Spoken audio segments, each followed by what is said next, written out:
Welcome to the Cody Felger Podcast, a podcast dedicated to talking Colts football. Here is your host, Cody Felger.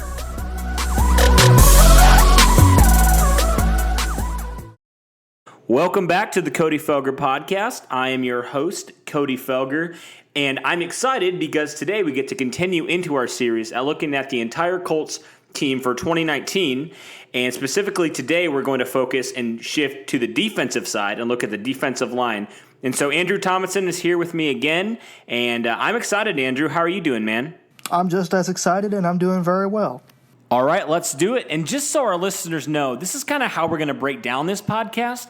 So we're going to look at three different categories, position types, if you will. And how this is going to work is we're going to look at guys who strictly played defensive end in 2018, guys who strictly played defensive tackle in 2018, and then we're going to look at some guys who had some position flexibility or guys who potentially will have some position flexibility, whether that be defensive end, defensive tackle. And we're also going to talk about a guy who could potentially play some defensive end and Sam linebacker. I'm sure you guys know who that is. And so that's kind of how we're going to break down today's podcast.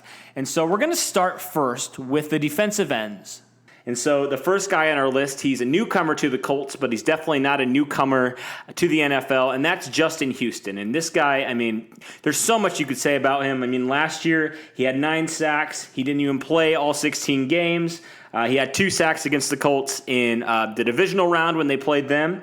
And he was also the 2014 sack leader as well. And so he's just turned 30. And so Justin Houston, while he's getting up there in age, he still brings a lot of leadership to this defensive end group, Andrew. Yeah, absolutely. You mentioned his sack numbers. He was the sack leader in 2014. And I actually listened to a press conference that he held the other day where he said that when he played for Kansas City in their 3-4 defensive scheme, he wasn't really able to have as many sacks as he would like. And so by coming to Indianapolis and switching to that 4-3 defensive scheme, he's solely a defensive end. He doesn't have to worry about dropping into coverage, and he's excited about that new role, and I think that's really going to benefit him this season. I agree, and I think something that the Colts have lacked is really a guy who has, can lead by example. I mean, they have a guy in Jabal Sheered who we'll talk about in a second, who is a very good player, but I think I've always thought of Jabal Sheered as that, number 2 rusher, a very, very good number 2 rusher. And so with bringing in Houston, he brings in experience as a dominant pass rusher, as well as just leadership, and guys seeing this guy has done it before, and this guy will, he can continue to do it, and so can learn a lot from Mr. Houston and just learn a lot. And I think he can just bring a lot to these young guys who are learning their moves, still getting accustomed to the NFL, acclimated to the NFL. And so I think Justin Houston can just bring a lot to this Colts defensive end group, and I think he already has and will continue to on and off the field. And so talking about the other guy on our list, another veteran who just turned 30, Jabal Sheered. He was signed by Chris Ballard, actually, in his first year in 2017 and kind of that really rough year. But I think despite all that, Andrew, Jabal Sheered has been a very good player for the Colts. He hasn't necessarily been that dominant pass rusher per se, but he's been an all-around solid player. And so what do you think Jabal Sheered can bring now? I know he's still recovering. He's been sitting out of OTAs. What do you think he can continue to bring now as that Colts number 2 rusher? I think he can bring some of the similarities that Justin Houston brings. I think we're going to see him a lot on third down just because of his veteran presence and his ability to get after the quarterback. I've noticed that he's become better as a run stuffer, and I think he's just going to bring a lot of his pass rushing abilities and run stuffing abilities. I think we're going to see those, enhance over the course of this season. Even though he is in his 30s, I think he's still one of the more intriguing and better pass rushers on our roster. Absolutely. And now I wanted to shift to 2 guys who were new to the Colts last year. We'll start with their second-round draft pick, Kamoko Turei. He's 6'6", 220 pounds, so he's a little bit light for a defensive end, but I know he's wanted to put on some weight there. He's had his moments. He had his moments last year where, he had 4 sacks, and then he kind of dropped off. He got a little nicked up near the end of the year. But Kamoko Turei is a guy with a ton of talent, but he's a guy who's really working on perfecting his craft going into year 2. And so what do you think, Andrew, that Kamoko Turei can bring to this team? And then what do you also think that he can improve on heading into 2019? I just think, when we drafted him from Rutgers, I saw speed, and more speed. I thought he played very well in his rookie season.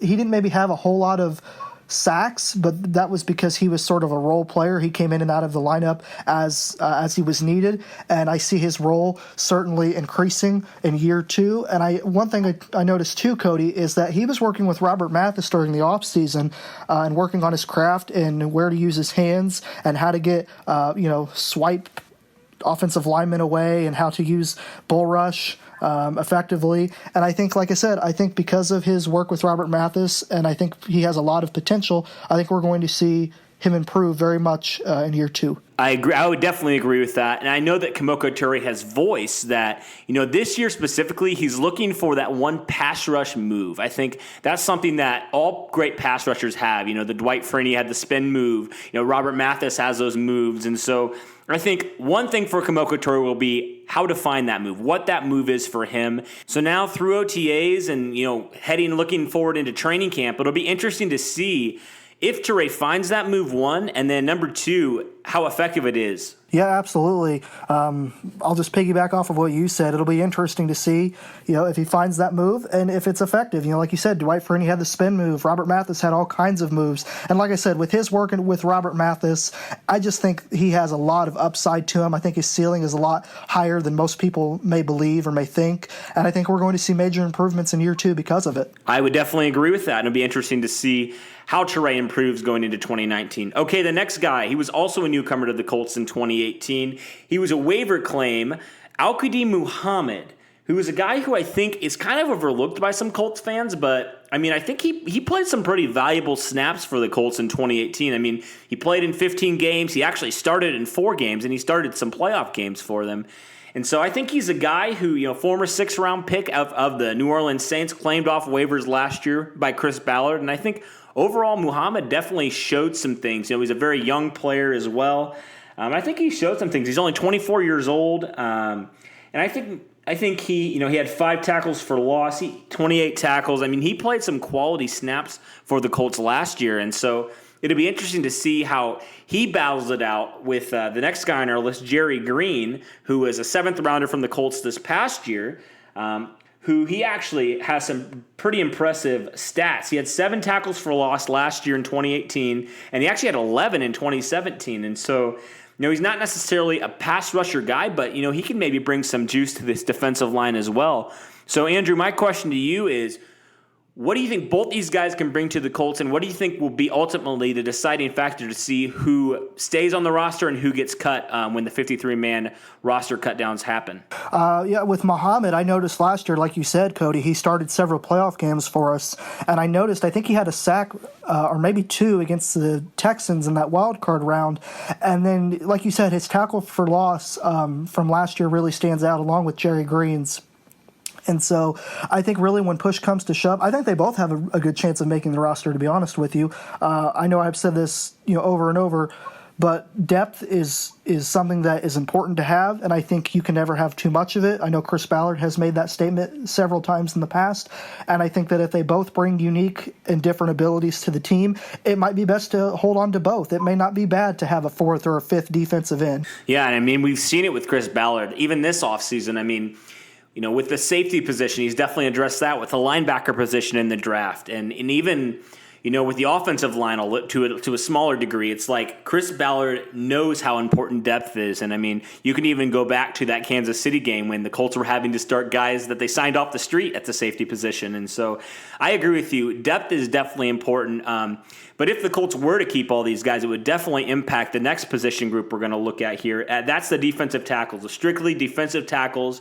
And we'll start with a guy who is a former 4th-round pick of the Colts in 2017, Chris Ballard's first draft, Grover Stewart, who I think is basically the only big body defensive tackle that the Colts have on their roster as of right now. And so, the Colts are very high on Grover Stewart. And so what have you seen from Stewart, and what do you think he can bring to the Colts defensive line in 2019? I mean, when you look at Grover Stewart, he's our only big-bodied defensive tackle we have right now, and so I think we'll see him a lot on third and shorts to help stuff the run, and if he develops nicely, maybe over this season, he could potentially become a solid backup for us. And definitely, especially when you play, the teams in the AFC South who are basically run-first teams. You think Tennessee, with Derrick Henry, and you think Jacksonville with Leonard Fournette, and then, even Houston, even though they have Deshaun Watson, I mean, they still like to pound it sometimes. And so I think he'll definitely be valuable and very much leaned upon when the Colts play those teams similar to the AFC South opponents. And so it'll definitely be interesting to see how Grover Stewart grows, because I know Chris Ballard has always talked highly of Stewart, but we haven't seen a lot of him because of the players in front of him. But now with the Colts, not bringing back a few guys, it's like this is the time for Grover Stewart to prove that he belongs on this team. And so now we'll look at another player who was also a player that was brought in last year, a former second-round pick, actually, of the Oakland Raiders back in 2016, Jihad Ward, who's a very, very young guy. He kind of came in at the beginning of the year. He had 3 sacks in 2018. He only played in 6 games. But he kind of showed some stuff. He's 25 years old. He's a guy who has some talent. I mean, he was a second-round pick. And so what do you think Jihad Ward, now that he's fully healthy, can bring to this Colts defensive line? Yeah, with Jehad Ward, he's an interesting player. I saw a Twitter video of him throwing a medicine ball into one of the Colts facility walls, and so that made me think that he's really improved on his strength, and he's like you said, he had 3 sacks last year. His run stuffing ability, I think, can improve a little bit, but I also think too, Cody, he's maybe been overshadowed a little bit by some of the players that have been in front of him, and I've learned not to question Chris Ballard when he sees talent and he knows that there's potential there with any player. He's going to bring him in, and I think with Jihad Ward, over time, as he continues to develop, as you said, he's a very young guy, he could potentially become maybe a starter in the near future. Yeah.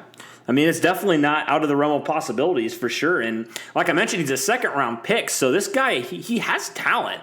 He has a lot of talent. It's not like he was a, undrafted free agent, not saying that they don't have talent, but it's like, this guy was drafted pretty high up there in the draft, and so this guy has some talent that he can bring to the Colts, and he's still young, still developing his craft, similar to Kamoko Turei and some of the younger players.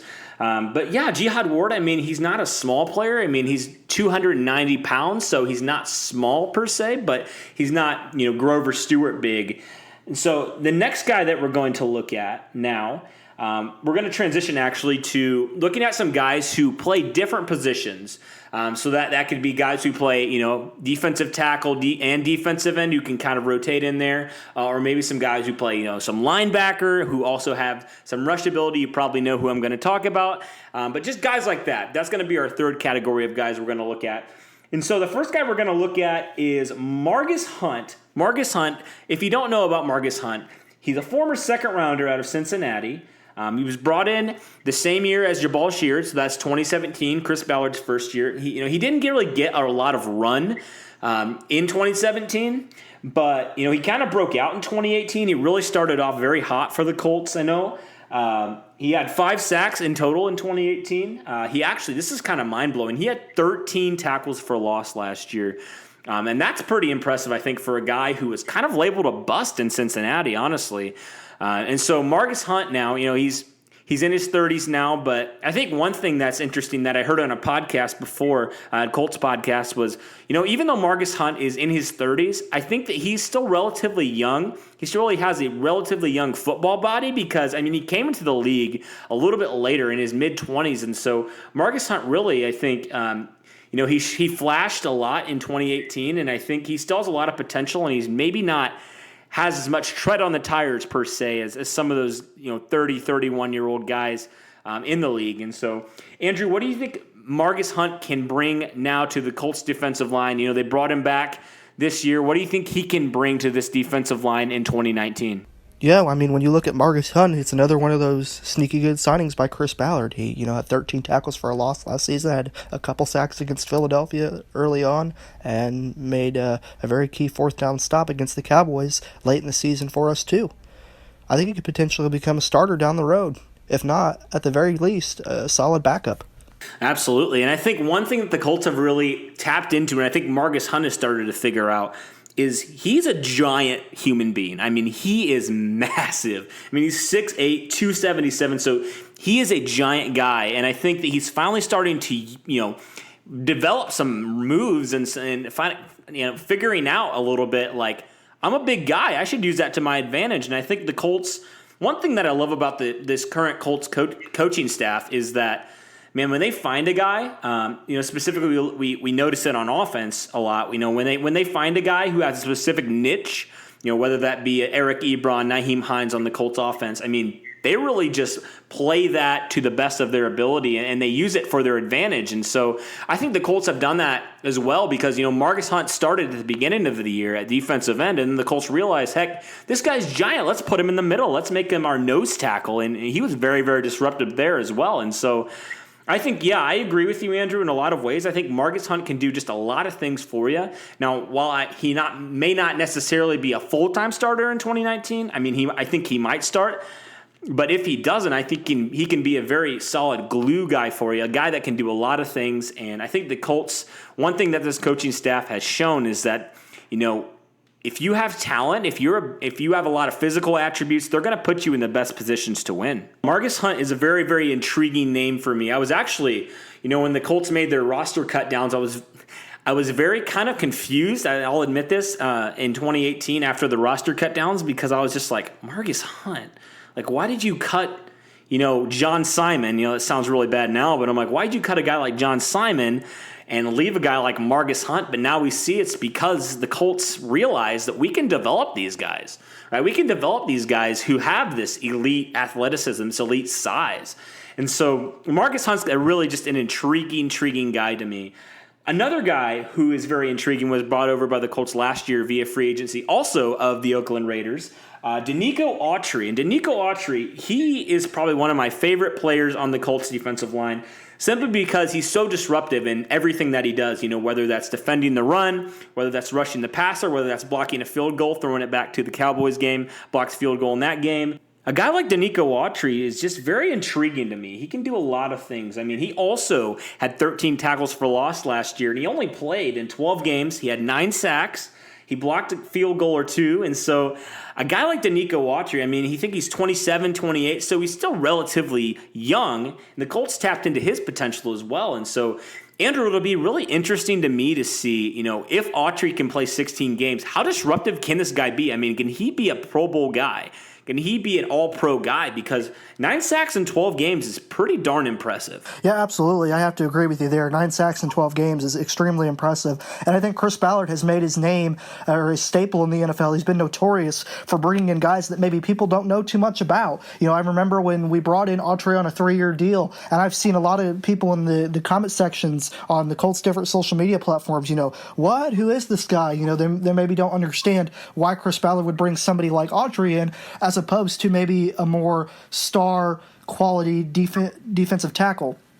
But then you see, Autry's capabilities and his 13 tackles for a loss and his 9 sacks, and you think, okay, I understand now. Now I understand why Chris Ballard was maybe willing to spend a little less to get maybe somebody that people don't know about right away. Rather than spending a boatload of money on a star player, Chris Ballard went out and signed Autry to a 3-year deal, and based on the numbers he had last year, he could potentially increase those this season. And if he can stay healthy and play a full 16 games, if he can, increase those sacks, and, if he can, I can see him potentially being a Pro Bowler and an All-Pro player as well. Yeah, it's really intriguing to see. Denico Autry just really intrigues me, and so I'll get off of that. Another guy who played both the defensive end and defensive tackle positions. Last year, he played a lot of defensive end with the injuries to that position, but the Colts hope that he can slide in as that 3-technique guy, back up to Denico Autry, and that's Taekwon Lewis. And if you don't know about Taekwon Lewis, he was injured most of last year. He was a second-round pick of the Colts in 2018. He played a few games near the end of the year. And he actually had 3 sacks. He actually had 2 of them against the Cowboys. We keep going back to that Dallas Cowboys game because it was so good for the Colts defense. But he had 2 sacks on Dak Prescott that day, and he really flashed, I think, in that game. And he also had another sack, so he had 3 sacks in total. And so the Colts really like Taekwon Lewis, and I think it's really going to be good for him now to have, a full offseason, a full spring where he is healthy. And, maybe it'll be good for him as well to have, a set position. I know he's very position flexible and he can play both positions for you, but I think it'll be good, especially for a young player like Lewis, to really settle into that 3 technique. And I know the Colts really like the potential there of Taekwon Lewis at that 3 technique position. And so, Andrew, what can he bring as a 3 technique? Yeah, absolutely. I think with Lewis, as you said, he was injured for most of last season, so I don't think we really got to see the full capabilities that Lewis has. And going back to that Cowboys game, yet again, those 2 sacks came against Tyronn Smith, the left tackle. And like I mentioned earlier, Smith is one of the more elite tackles in the game. And when you have a rookie that is able to beat somebody like a Tyronn Smith fairly easily, I think that just speaks to his capabilities and what he's able to bring to the Colts team. And like you said, he's very versatile. He's able to play both defensive end and defensive tackle. And I think with the Ben Banagoo selection this past draft, maybe with him starting at defensive end, you'll see Taekwon Lewis slide in as a nose tackle more often this season, maybe where he's more naturally inclined. But as far as his production goes, if he could stay healthy, I could see him also potentially having double-digit sacks. Another guy who I wanted to look at who may not necessarily be considered defensive line at this moment, but I know he's been getting in OTAs, he's been getting some runs with defensive end, is Ben Banagoo, who was a second-round pick of the Colts this year. He played for TCU. He was strictly defensive end at TCU, and I'm looking at some of his stats right now, Andrew, and we thought 13 tackles for loss were impressive. Just take a look at these 2018 stats for Mr. Banagoo. 18 tackles for loss, 8.5 sacks. He had 2 fumble recoveries. This guy is disruptive, and I think that he can just bring a ton to this Colts defensive end group. And one thing that I was interested in, when the Colts when they first drafted Banagoo, they said, we're going to play him at Sam linebacker. And I was kind of like, well, that's cool, I guess, but I feel like this guy has a lot of pass rush ability, so I think you'd be kind of foolish to not, use him there at defensive end. And so it's been really, really cool and really, really good to see Banagoo getting some run at defensive end because of how disruptive he is. And so my question to you, Andrew, is if Banagoo, goes down and plays defensive end for the majority of the snaps, what can he bring to the Colts? This guy's a very, very talented guy. What can he bring to this Colts pass rush? I think the better question, Cody, is what can he bring? My goodness, you just listed off all of those stats there, and I'm thinking this guy has superstar potential. I know with Darius Leonard, we drafted him in the 2nd round last year, and nobody really knew who he was, and then he came on and gave himself the Maniac nickname, and I think Ben Banagoo could potentially do something very similar to what Darius Leonard did last year, and I could see him playing Sam linebacker. I could see him in a lot of third down, in long plays when we need that pass rush to really come alive. I could see him potentially taking over maybe Jabal Sheered's spot at defensive end, and that may surprise a lot of people. A rookie taking over for a veteran, but if Banagoo was that productive in college and he can bring that same level of production to our team, and maybe Jabal Sheered doesn't have as good of production as he had, this last couple of seasons, then maybe you could see Banagoo sliding in for a Jabal Sheered and becoming a legitimate starter. Yeah, definitely. It's intriguing because he puts up both stats that are really, really impressive, that being the run game with the tackles for loss and also with, the sack game. And so it's going to be really interesting to see how Banagoo is used by this Colts defense. I think is a very, very talented piece that can kind of be moved all over the place for the Colts, and that'll be really interesting to see. That's kind of our look at the Colts defensive line group.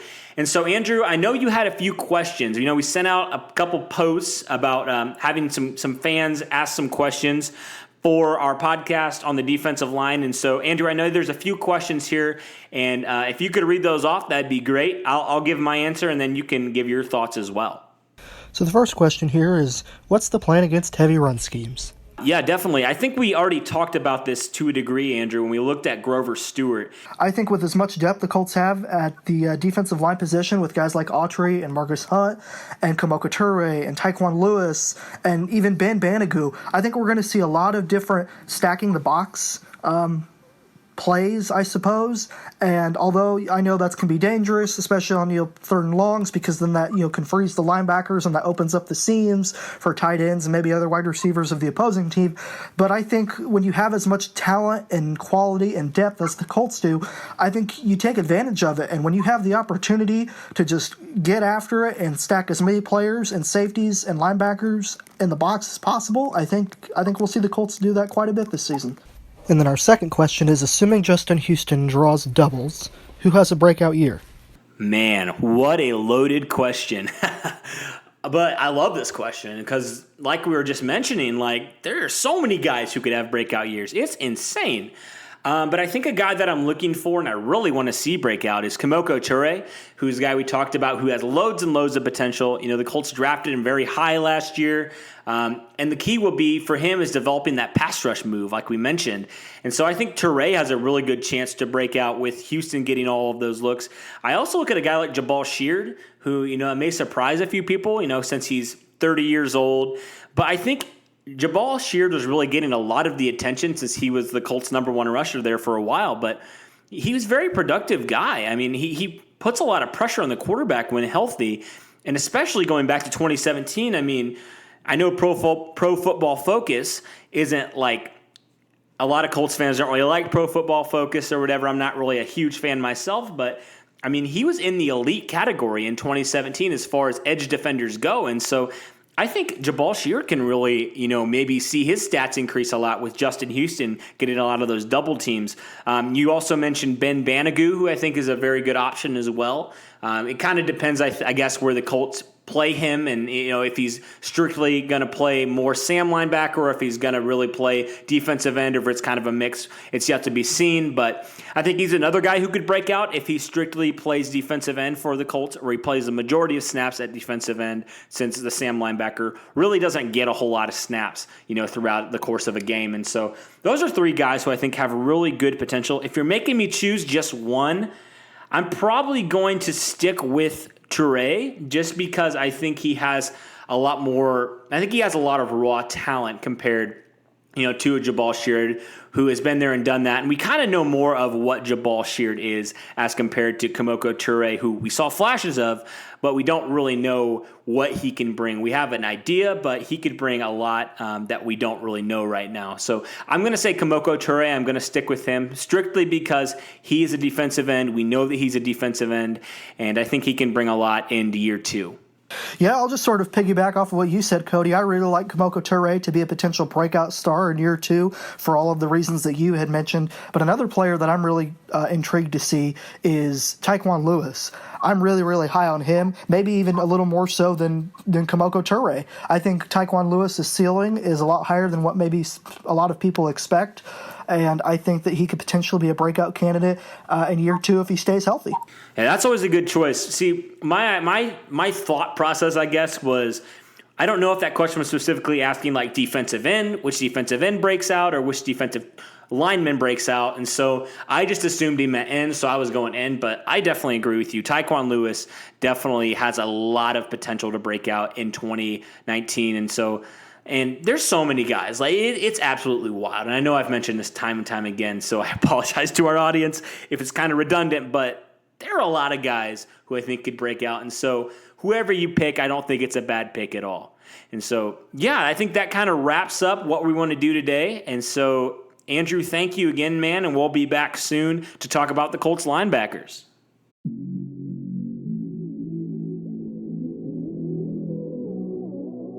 Hey all, Cody here. I just wanted to say first off, thank you so much for supporting my podcast. It really means a lot to have all your backing.